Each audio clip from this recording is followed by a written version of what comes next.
Welcome to today's deep dive. I am so glad you're here with us because, well, today is Friday, March 6, 2026. A very big day. Huge. For sports fans around the globe, you already know exactly what that means. It is the official kickoff of the Milano Cortina 2026 Winter Paralympics. It's finally here. It is. And to get you totally prepped for everything that's about to unfold, we've pulled together a massive stack of sources. Yeah, we're looking at official Milano Cortina press releases, broadcast guides from Yahoo Sports. The AP's breakdown of the 6 Paralympic sports. Right, plus an exclusive Olympics.com interview, and of course the major global news reports surrounding the whole event. It's a lot. When you have an event of this scale, the sheer volume of schedules and geopolitical headlines can easily feel overwhelming. Oh, absolutely. It's a fire hose of information. Okay, let's unpack this. Our mission for you today is to basically cut right through that noise. We are giving you a shortcut to being fully informed about these historic Winter Games. Getting right to the good stuff. Exactly.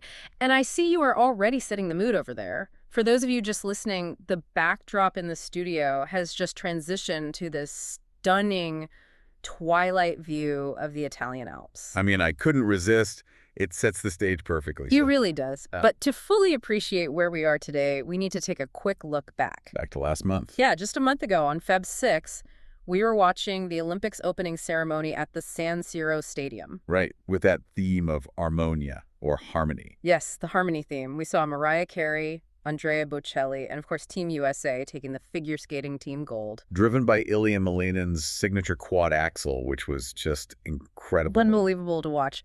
But today, the Paralympic shift happens, the spotlight moves, and the stage itself is entirely different. What's fascinating here is the absolute historical weight of the venue they've chosen for today's opening ceremony. They aren't in a modern stadium. Not at all. They're at the Verona Olympic Arena, the Arena di Verona. Which is ancient. Literally ancient. It's a Roman amphitheater built around 30 to 50 CE. It actually predates the Colosseum in Rome.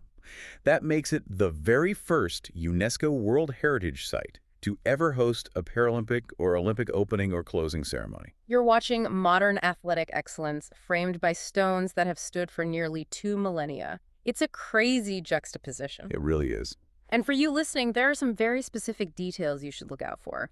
The theme has shifted from armonia to life in motion. Directed by Alfredo Acatino. Right. And the musical performances feature Stuart Copeland, the drummer from The Police, alongside the Italian house music band Medusa. That is quite the lineup. Plus, they have tributes to the artists Giago and Emilio Isgro. And keep an eye out for Team USA's flag bearers, alpine monoskier Lori Stevens and sled hockey player Josh Pauls. You'll also want to look out for a major historic first with the cauldrons. Oh, the Da Vinci cauldrons. Yes. Tonight, 2 cauldrons are going to burn simultaneously. One in Milan at the Arco della Pace, and the other up in Cortina at Piazza di Bona. Designed by Marco Balic, right? Exactly. And their interlacing geometric design pays direct tribute to Leonardo da Vinci's famous knots. That scale is just incredible, and it matches the games themselves, which are officially the biggest ever in history. The numbers are staggering. We're talking 616 athletes from 56 nations competing in 79 medal events. And a record 160 female athletes participating. Which is fantastic. China is bringing the largest delegation with 70, followed by the U.S. with 68, and Canada with 46. And we have 5 nations making their debut. El Salvador, Haiti, North Macedonia, Montenegro, and Portugal. Think about that for a second. Nations like El Salvador and Haiti debuting at a Winter Games. It's wild. But we also have to acknowledge the reality of the world these athletes are competing in. Right. Now, before we get into this next part, I need to make something very clear to you, the listener. The sources we're pulling from contain politically charged content regarding international conflicts. Very serious global situations. Yes. And we are absolutely not taking sides here, nor are we endorsing the viewpoints of any nation or political entity. We are strictly and impartially conveying the facts, exactly as they are reported in the original source material. This raises an important question about the intersection of macro-level global conflict and sport. Right, because there's a boycott. There is. 7 countries, Estonia, the Czech Republic, Finland, Latvia, Poland, Lithuania, and Ukraine, along with British government, are boycotting the opening ceremony in protest of the inclusion of Russian athletes. And beyond the boycotts, the geopolitical situation is actively keeping athletes from competing. It's a heartbreaking situation with Iran's lone representative. Yeah, 23-year-old Iranian cross-country skier Abulfazl Khatibi Mianai. He was set to race in the men's sprint classic standing and the 10-kilometer interval start. But he cannot travel safely to Italy due to the Middle East conflict. The sources cite the recent U.S.-Israeli attacks on Iran's missile infrastructure and leadership, and Tehran's retaliatory strikes across the region, including Israel. The airspace and safety logistics just made it impossible.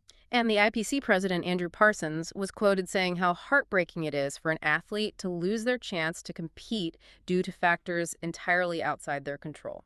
It just highlights that tragic intersection. You have this micro-level human dedication crushed by macro-level conflict. It's deeply sobering, but the resilience we see in these athletes is a powerful counter-narrative. Absolutely. Which brings us to the events. Here's where it gets really interesting. The physical adaptations across the 6 sports. Yes. We have para-alpine skiing, para-biathlon, para-cross-country skiing, para-ice hockey, para-snowboard, and wheelchair curling. Let's look at how they actually compete. Take the 3 skiing categories: standing, sitting, and vision impaired. How do you have a fair race when athletes have very different types of functional abilities? It's genius, really. They use a factor time calculation system. So it's an algorithm. Exactly. It adjusts an athlete's finishing time based on their specific disability classification, allowing them to race each other fairly on the same clock. That is brilliant. And the tech in the biathlon is just as mind-blowing. The acoustic targets for the vision-impaired athletes. They literally shoot by ear. Yeah, the rifle indicates how close they are to the target by changing the pitch of a sound. They ski miles, heart-pounding, and then have to rely on audio pitch to hit a target. Just incredible. And then you have wheelchair curling, which is celebrating its 20th anniversary. Introduced in Italy back in 2006. Right, but the rules are fascinatingly different from standard Olympic curling. There is absolutely no sweeping. None. And there are only 8 ends instead of 10. Huh. Plus, the athletes can use an extender stick to add speed to the stone. The precision required without sweepers to correct the stone's path is just off the charts. It really is. For you listening, if you want to watch this action, and you really should, it's all over Peacock, USA Network, NBC, and CNBC all week. You definitely want to tune in, especially for para-ice hockey. Oh, sled hockey. Down at the Sant'Aguglia Arena in Milan. Team USA's quest for a historic 5-peat. They've won 5 of the last 6 Paralympic golds.